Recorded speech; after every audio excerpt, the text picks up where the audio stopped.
Good evening. Thank you to everyone who are here tonight joining us for our Mentoring Matters talk.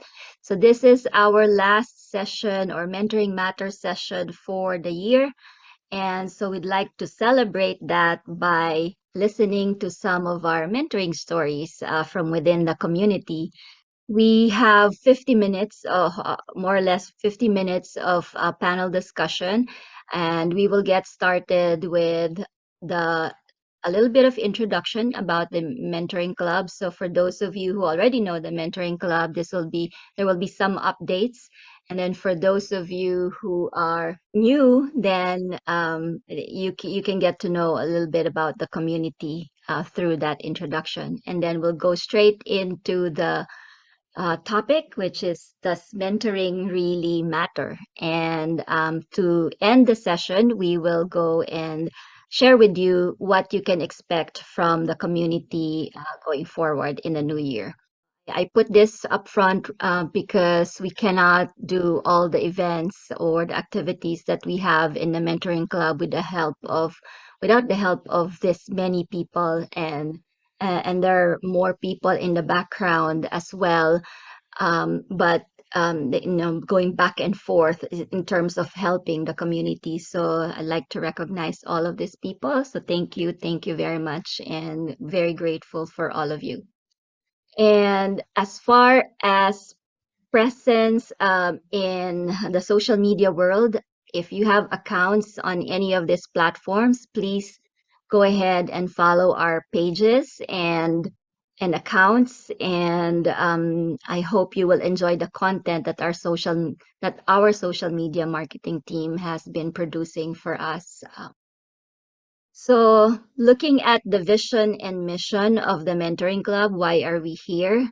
You've heard me talk about this before. Some of you, at the heart of the vision and the mission are passionate, driven leaders. They want to become better leaders faster, and the community of mentors are there to help them do that. So they have to define their goals and then identify the skills that they need to develop in themselves to achieve their goals. They can connect with mentors anywhere in the world, and they can have as many mentors as they think they need and can manage the relationships 100%.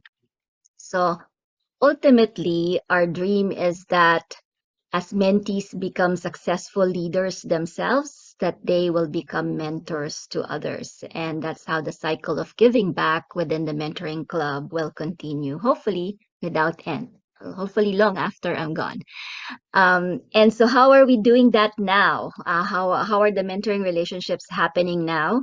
So we could have we have a mentee, Michaela, in California, working with different mentors from different countries and states. We have a mentee in Kenya working with a mentor from Uganda and also the US. India working with mentors in the US, and then China have worked with or working with mentors in Australia and the US, and then a mentor in the Philippines who's actually with us tonight, Nadj, working with two mentors, Canada and the US. Emily and Minna are both here tonight as well. And as far as coverage around the world, end of 2021, we had 196 mentors and mentees. Right now, we have about over 250 mentors and mentees across the globe. So you could see how we have expanded based on our focus. Now, how do we attract all of these people within the community, both mentors and mentees? So we try to share our core values so that we know that we have some foundational values to work with. And the first one is anchored on trust, or the first set of values are anchored on trust, integrity, honesty, commitment, I believe, or we believe, are what make us trustworthy as individuals and professionals. The second anchor value is leadership. We need both vision and execution to become successful leaders. And then the A third anchor value is about community. At the end of the day, we believe that our relationships with people are what make us feel fulfilled and happy. So humanity, contentment, and family are key values.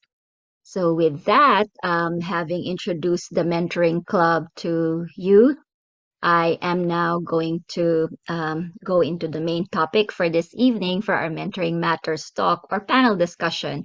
And I'd like to thank Lesley for agreeing to be our moderator for this session, as well as our panelists. We have Deepak, who is a mentee, and his mentor here with us is Mark. And Mark is based out of Australia. New Lesley is based out of New Zealand, and then Nadj is our mentee from the Philippines, as I mentioned earlier, and then Emily is her mentor from the US, and Minna from Canada. So I will give the floor to Lesley. Thanks for asking me to take on this role as moderator tonight, which I'm really looking forward to. I'm very much looking forward to hearing everyone's stories, which is what this is about, isn't it? Is to hear your mentoring stories.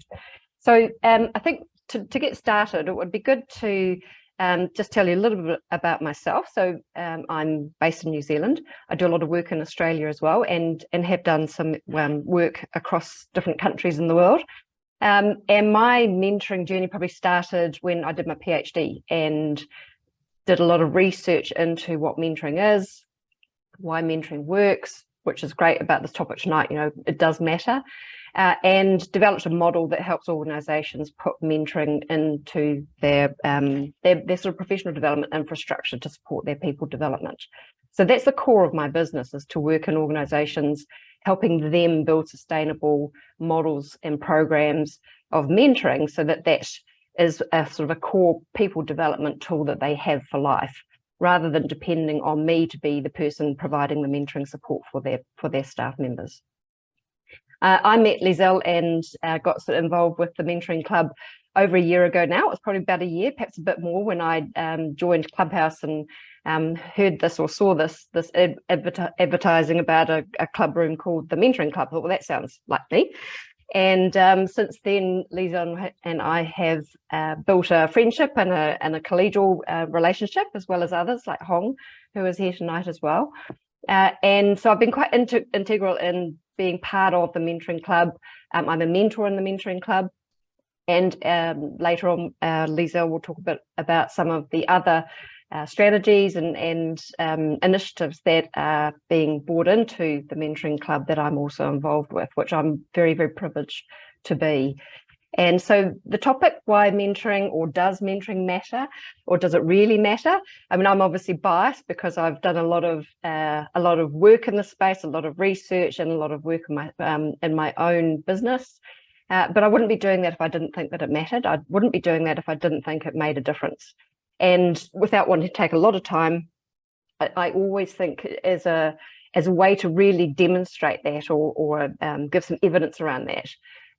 When I was working with an organisation a few years ago, and each organisation that, I write a report at the end with recommendations, and the very first part of that report was a quote from one of the mentees who had been in the pilot program that I was helping manage.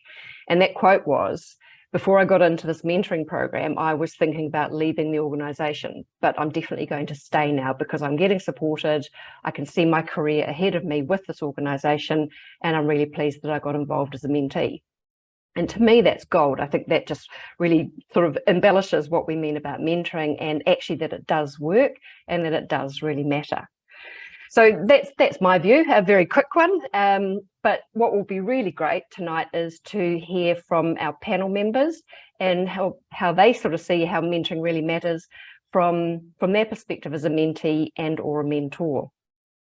So to get started, what would be great is if we could hear for just 1 or 2 minutes, if you could introduce yourself and tell us a little bit about your mentoring journey. So if we start with you, Deepak, why did you decide to become a mentee in the Mentoring Club? And perhaps if you have some time in that answer is like, what are you achieving from it? What's happening for you from having got involved as a mentee? The reason how I got into this was It was kind of by happenstance in the beginning. I had met Liesel at a New York life insurance seminar, and she had told me that she was looking to start essentially a mentoring organization or mentoring club that was meant to unite mentees and mentors essentially from all over the world, looking at it from the perspective of how the world is more globalized and there's ways that we can connect long before the pandemic using modern technology.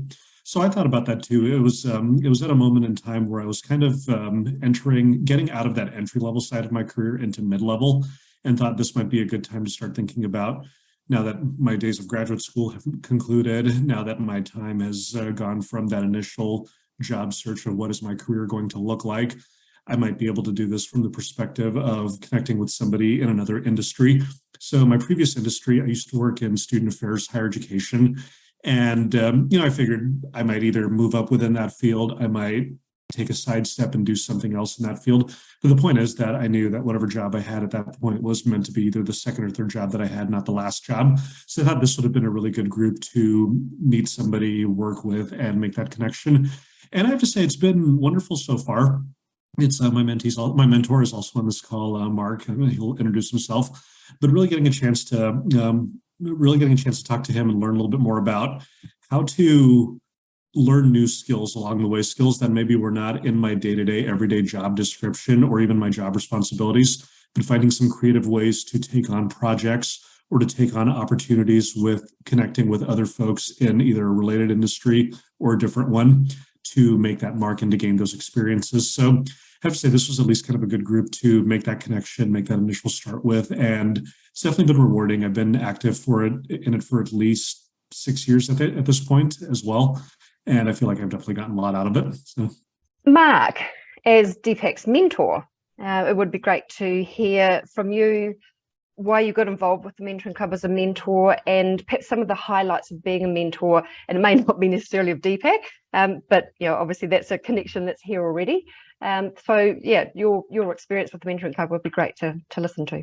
My name is Mark, in case some of you have not met me before.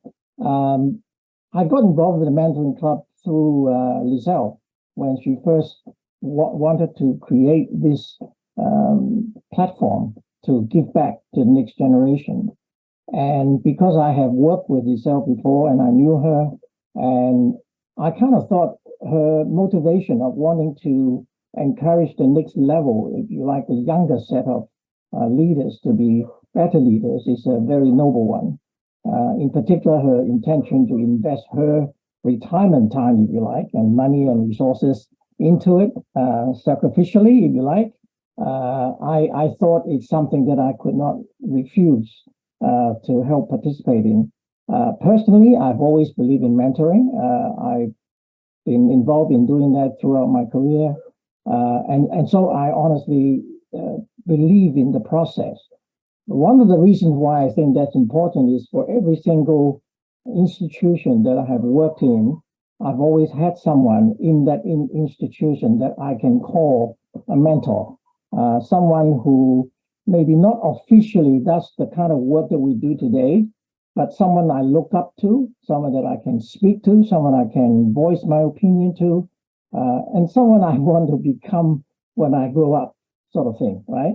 And because of that, I feel that to be able to provide it to the next level of younger leaders is vitally important. So I signed up with Liesel some years ago. I can't remember how many years since we started, but my memory is fading. And it has been a very interesting time because, number one, apart from Lesley, you're the closest to me. The rest are all over the other side of the world. And so when I remember I had two previous mentees, both are also from America. When Deepak came along, I think Liesel said, are you prepared to take on another one?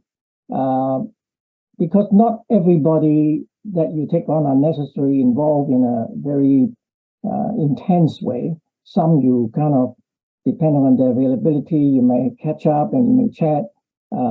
And so in the end, I agreed to meeting up with Deepak. Now, Deepak is a very gentle, very considerate, individual. So when I met him through the screens, which is through the pandemic period, which is a norm for everybody, I had no qualms about being involved in chatting to him because he's a very likable character. The chemistry was there, and so we continued. We started to explore and talk about what, and not only his needs, because I share with him my needs, because mentors are not totally independent of needs, because the relationship flows both ways. So we have, over the years, built a friendship. I would believe that we have been able to help each other, talk about things that matter to us. But the most important thing, I guess, is the fact that for a mentee to succeed in a mentoring relationship, the mentee has to have some specific objectives. They have to want to be encouraged. They have to want to listen to what the mentor have to say, and not only just good things, sometimes not so good things. Sometimes there may be edges that need to be rounded off. And of course, the mentor had to be gently suggesting some of these things that may need to be modified or changed in order to proceed. And I think if you have a mentee who has this desire, and I think earlier on there was an article, I think Liesel has circulated about the mentor-mentee relationship, and it very clearly speaks out that a mentee must know what this person wants out of the relationship, because it is not a one-size-fits-all. It's not like you can put two people together and automatically things happen. So the relationship needs to be built. There need to be some chemistry that actually can come together. So I have to say, of all the relationships I have over the years, some have been much more successful than others. Some are very temporal because you couldn't provide what they wanted, because what they're aiming for is actually outside of what the mentoring relationship can offer. And I think some of you would have experienced that. People ask you for things that you actually cannot provide, or ethically you cannot provide. We need to understand how to cultivate that. I think I should stop at that. Thanks, Mark. Thanks very much. And I think probably what you're saying will resonate very much in the next part of our discussion as well.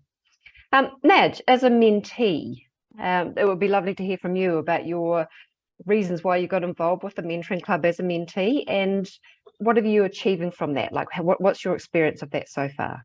Hello, everyone. My name is Nadj Zaragoza. I'm based here in the Philippines. I wear many hats. I often describe myself as a hybrid entrepreneur. My husband and J. Paul and I have day jobs. At the same time, we run a startup and small businesses here. I think it took me around 3 to 4 months of regularly attending the mentoring club discussion rooms on Clubhouse. It's where I met Liesel and the community before I decided to become a mentee. And I knew then that, before this meeting Liesel and the mentoring, knowing about the mentoring club, I knew then that I needed help. But like I would share with Liesel, Hong, and the community members, formal mentoring is new to me. I didn't know that organizations like the Mentoring Club exist. We don't have it here in the Philippines, as far as I know. And so initially, I wanted to learn more first about it in those 3 to 4 months before jumping in. My goals were really to learn more about how we can run and pivot our businesses without closing them during the pandemic. We are new in the entrepreneurship journey. So aside from the books we have read, interviews with some industry leaders here, we are just learning from experience. So I never had a formal training or so when the pandemic hit, we got stuck like most business owners. And personally, we didn't know how we could even survive it. So I was really in a dark, very dark place at that time. And Liesel knew about our situation. So when we did the informational session, she helped me and matched me with Emily and Minna. My experience with having mentor relationships with Minna and Emily have been so helpful to me and my husband, J. Paul.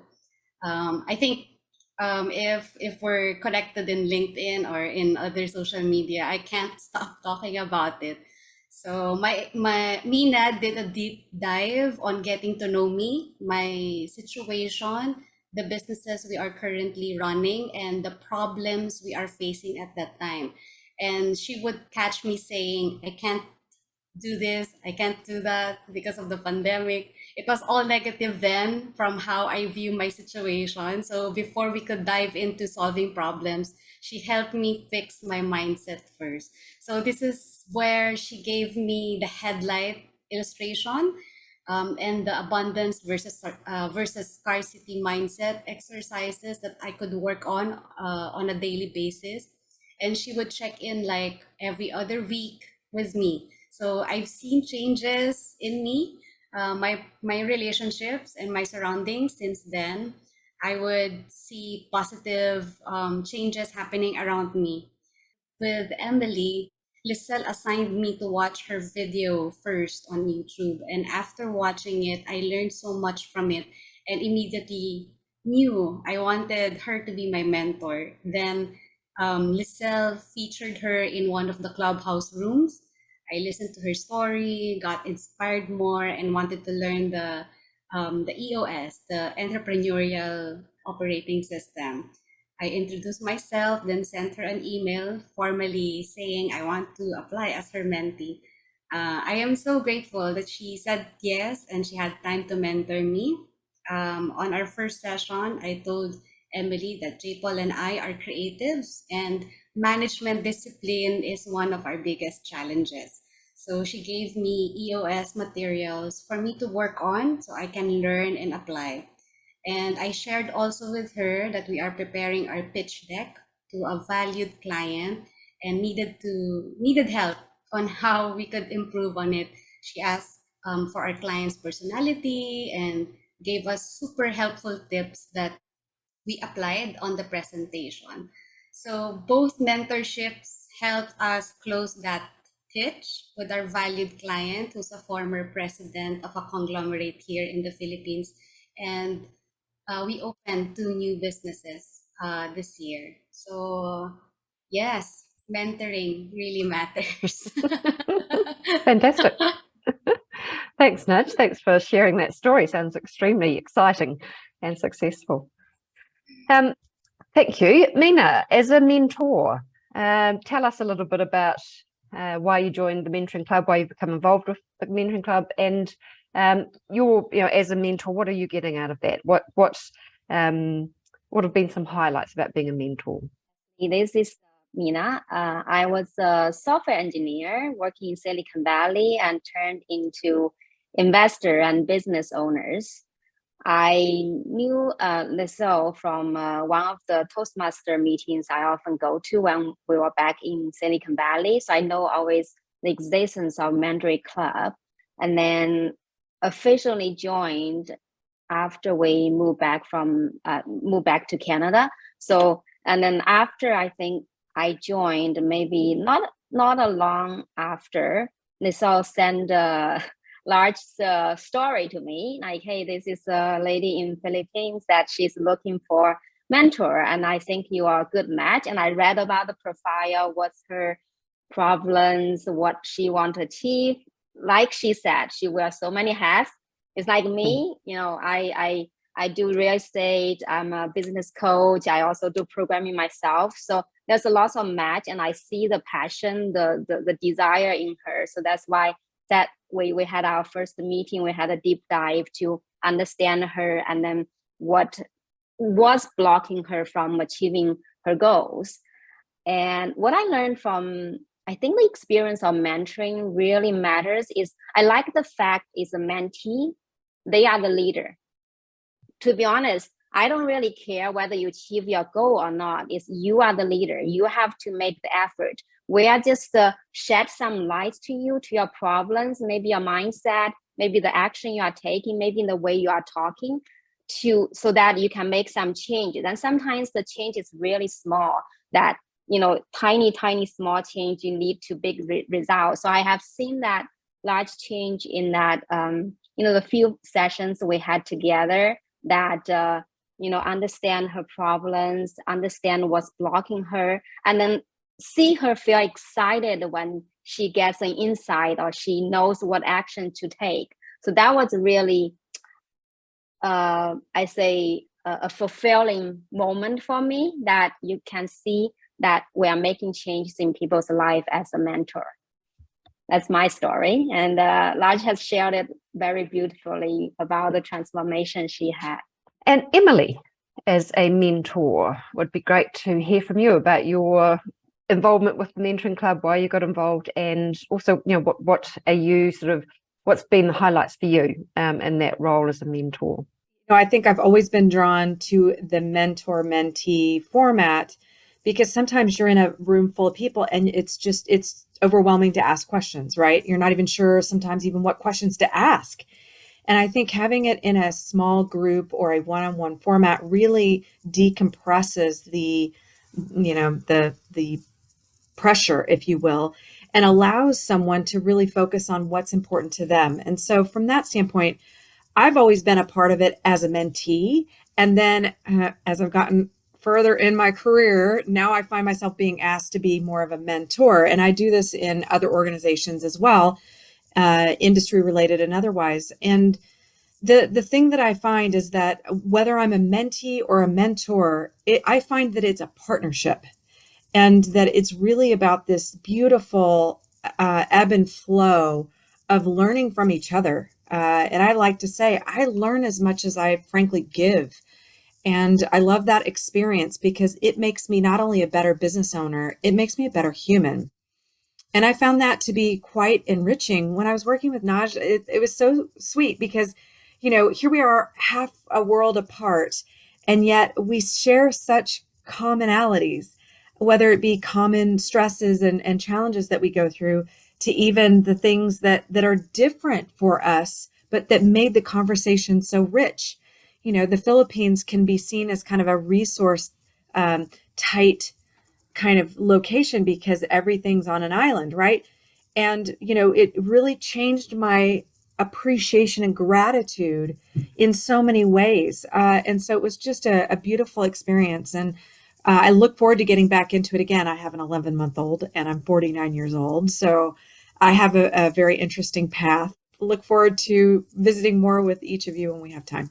As panelists, your experiences and your thoughts about mentoring and the role that you're in as a mentor, as a mentee. And I'm just randomly going to ask a question of one of you as we go through the questions, and each of you will have a chance to give us a little bit more insight into how you undertake this role and what you do get out of that, and why it's so important. So perhaps, Deepak, if we could come back to you as a mentee, what are your expectations of a mentor? So, and maybe you'd like to think about that question from what were your expectations before you started with your mentor, and have they changed? And if so, why? I would say when it first started, it was kind of open to life wisdom. It's like wisdom essentially from somebody who's had either a long career, maybe multiple careers, and essentially somebody who can say like how the world is very interconnected in terms of industry and life.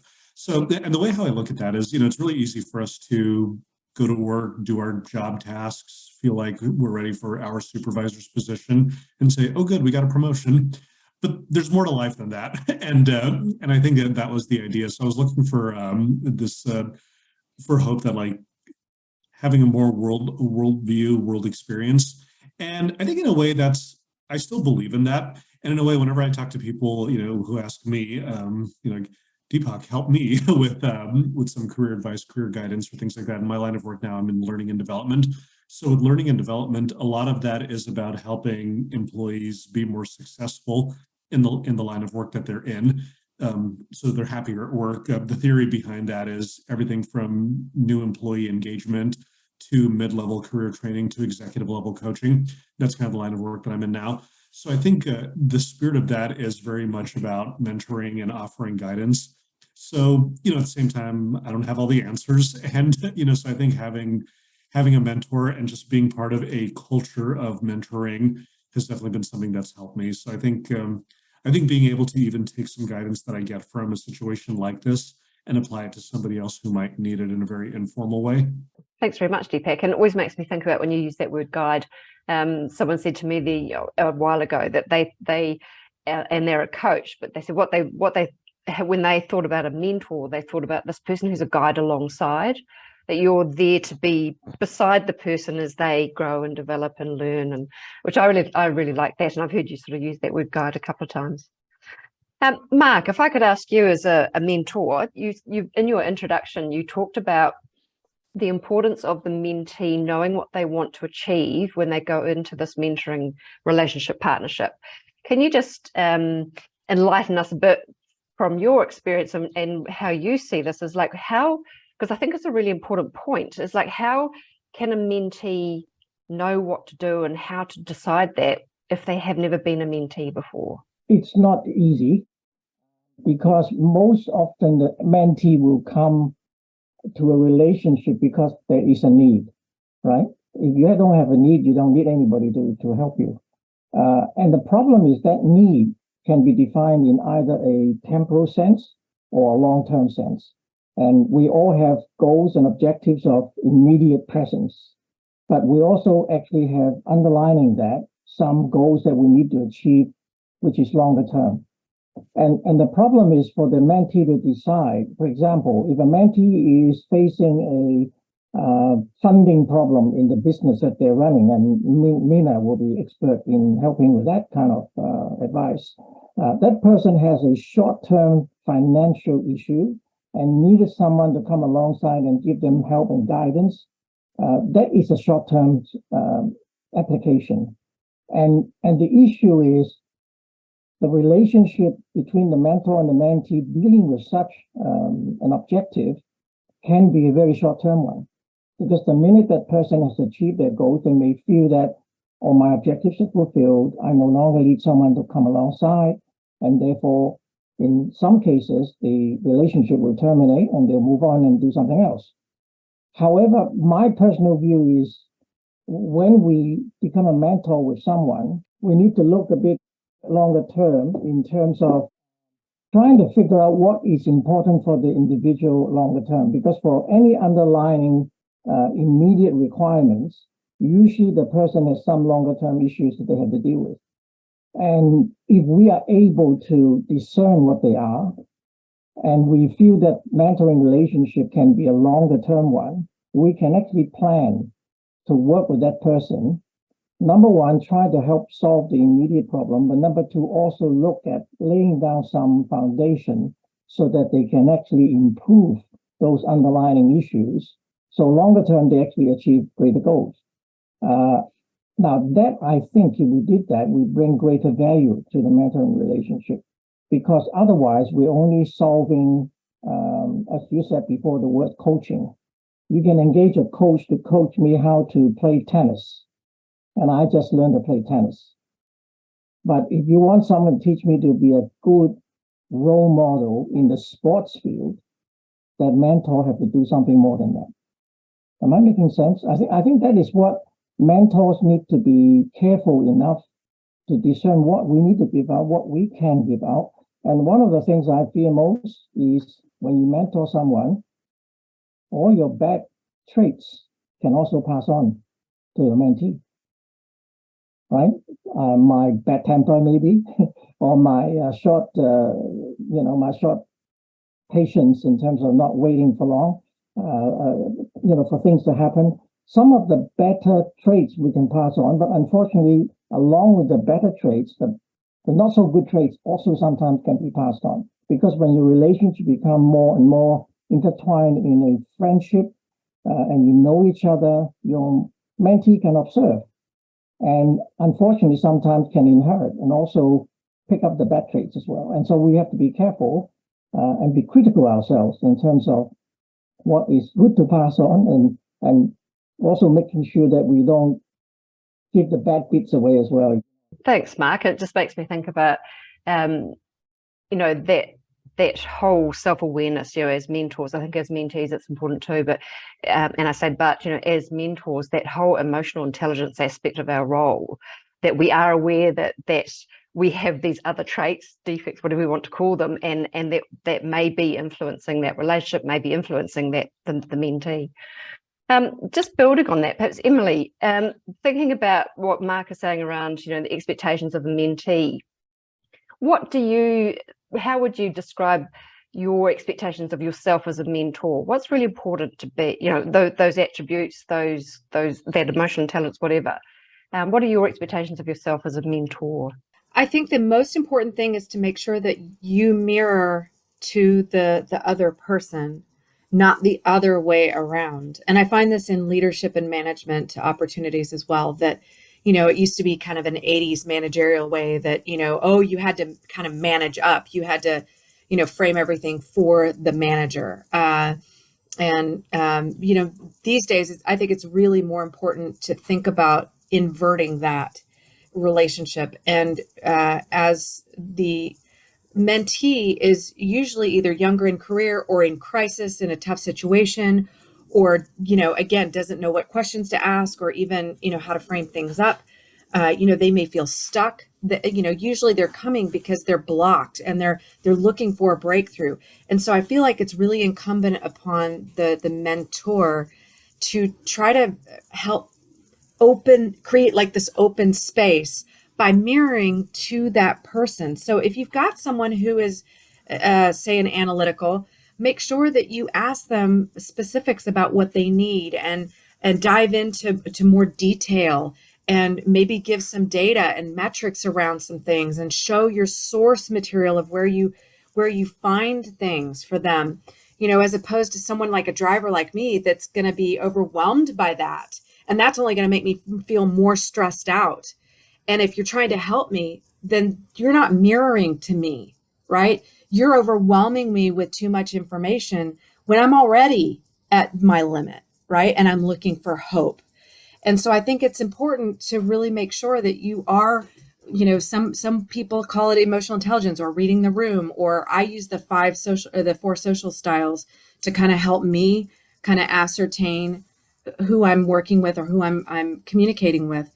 And that way I can not only be myself, be authentic, but also give that person really what they need in order to get the most out of that experience. And I find that if I do that, usually that sets the table for us to get to the same side of the table. And it really helps us to really communicate more cleanly and get more done, right? Make this a lot more meaningful for the person that is searching for tools, for help, for advice, for all those things.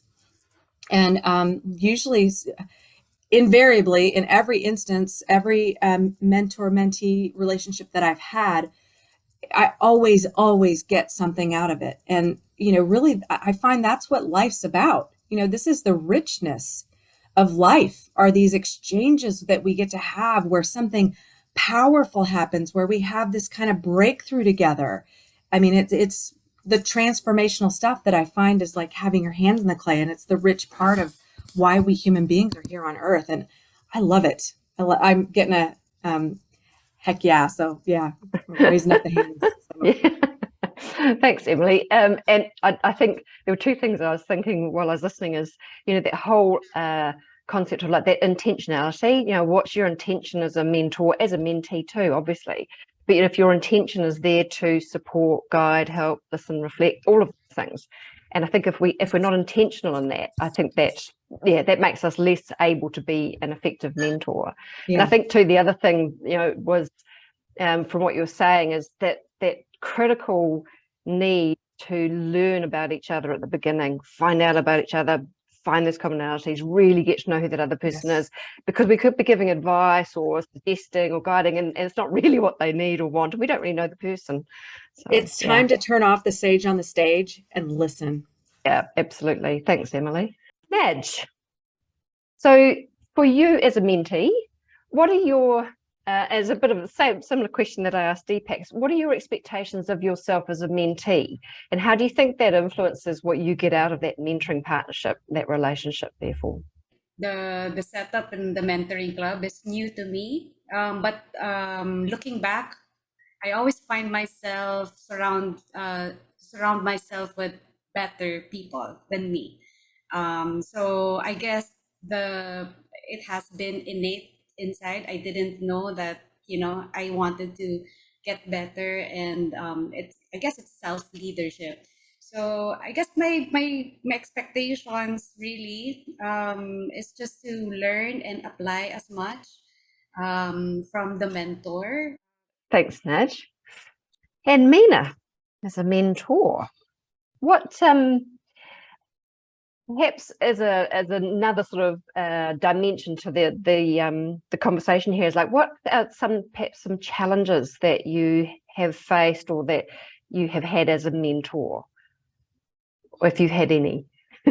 What can be challenging of that role sometimes? Challenge is showing up, listen to their issues, but not rush to give the answers, and also not being judgmental, because a lot of times, you hear people saying, and then you have done that, and you kind of you have the, sometimes you have the urge to jump in and say no, do this way instead.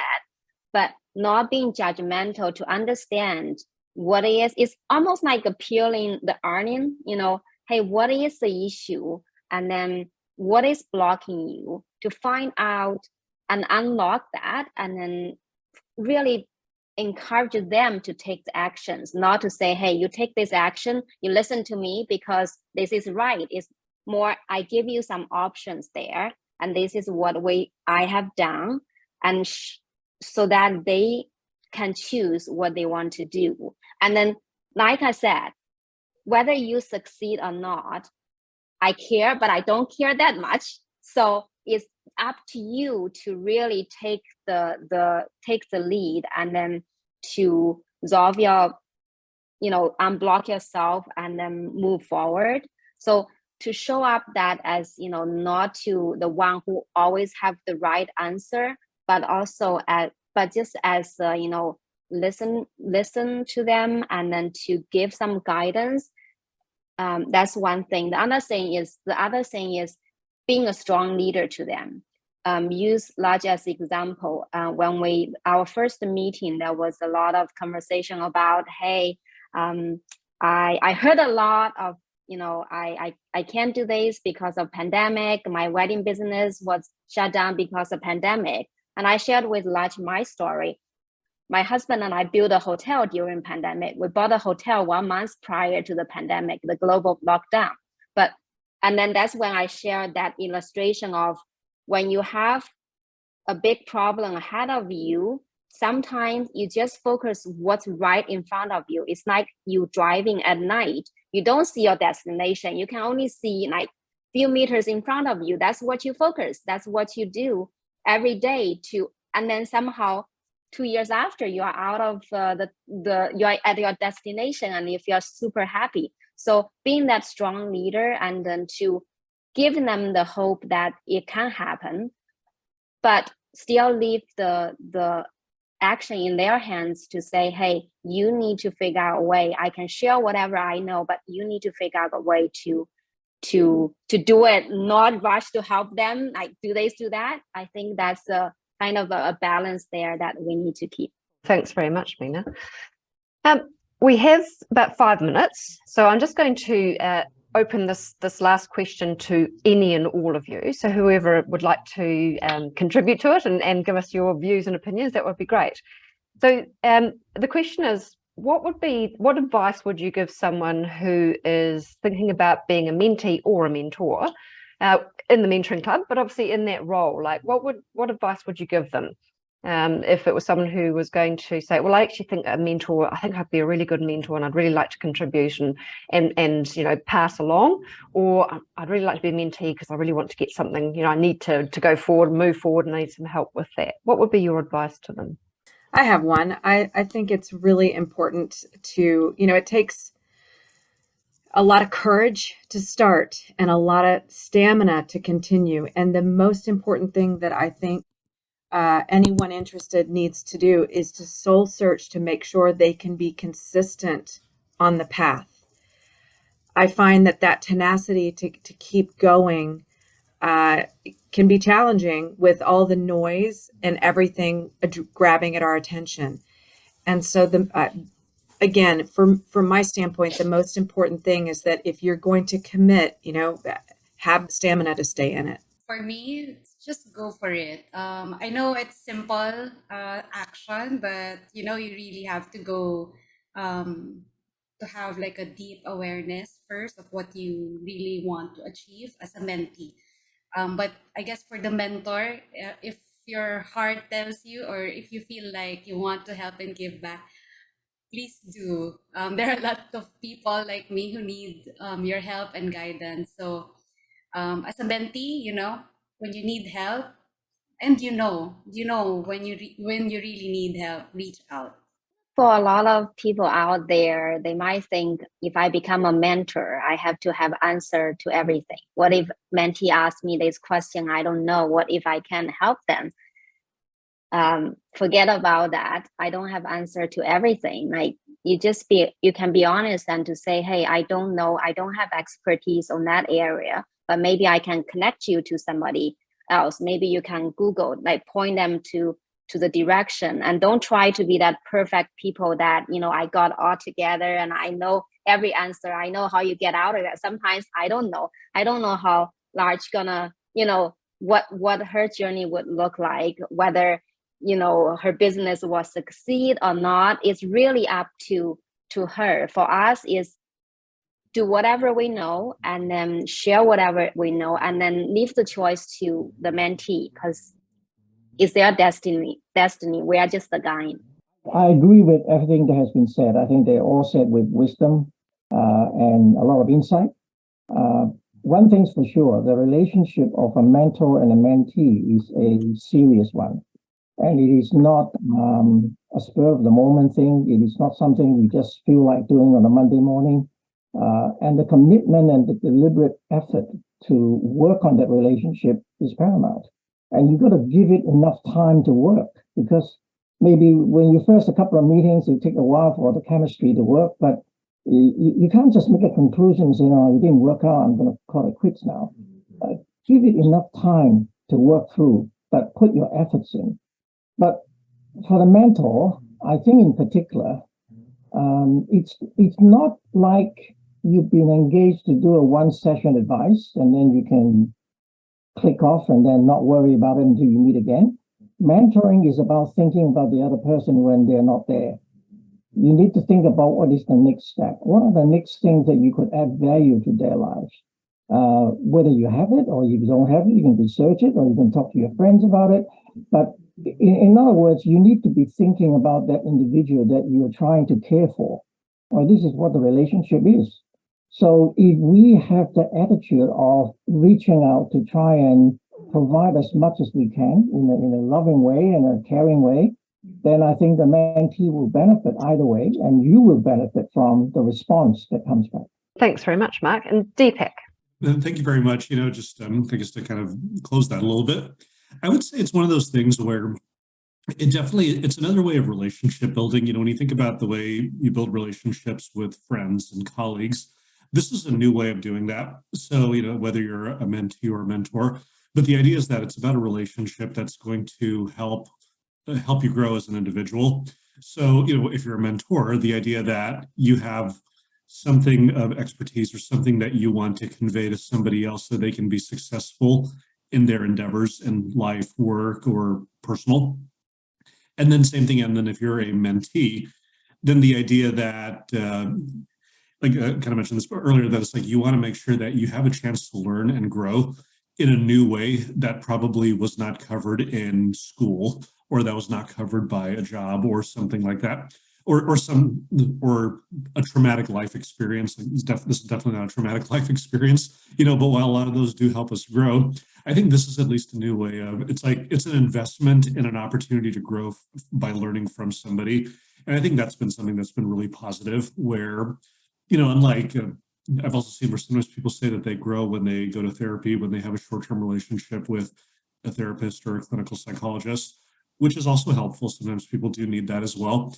But this one is definitely not quite like that. This one is more like in looking at things that have worked in life, things that have maybe not worked in life, and saying, what do I want to do? Like, what is new? What's on the horizon? So I think always having that outlook, it's, whether looking with binoculars and looking at something that's on the horizon, I would say that's been something that's been really positive from this program and this relationship, and kind of very similar conversations that I've had with Mark over the years. There's just so much, what you've all been sharing, and I think, I'd really like to say something to that. And, I wrote a good comment about that, and I really like that idea. But I'm very aware of the time. So thank you very much to all of you, to Nadj and Minna, Deepak, Mark, and Emily, for giving us your really sort of inner opinions and ideas, and obviously experiences and beliefs and values around mentoring. It's been a really rich experience for me to listen to your stories, as I'm sure it has been for all of the audience. I'm going to pass back to Liesel, who's going to finish the session tonight. Thank you for that, very rich discussion. I was just reflecting on, the nature of Deepak and Mark's relationship. Theirs has been long-term, right? So Deepak was part of our trial mentor-mentee program in 2017, right? So it has, Mark, yes, it has been like several years, not just the pandemic. It's been a while. So it's like it's been an ongoing relationship. And then I realized that Nadj, her relationship with Minna and Emily, the mentorship went on for several months. And then because of Nadj's drive, she was able to benefit from both mentoring relationships, and she didn't have to go forward with a longer term relationship with both of them, but they do check in from time to time. So even with those two different scenarios, one which is long term relationship with a mentor, and relationship with mentors that where you have, it's more short term, but you have achieved the goals that you have set out for the relationship, the experience and the skills, the investment of both the mentee and the mentors are very much similar, right? So it's putting yourself into the relationship is what I have gotten from all of you. And so we are a very intimate group tonight. For some reason, we had several people who registered, but maybe something came up. But I'd like to acknowledge Chuck and Hong in case you have something that you'd like to share with the community. So this is us. So we're all mentors and mentees here. My experience with the mentoring club has been very, very rewarding for me, with my relationship with the different mentees. Clearly, the relationship is not a cookie cutter. I mean, otherwise it's not applicable to the mentees. And therefore, what do I add, to their situations?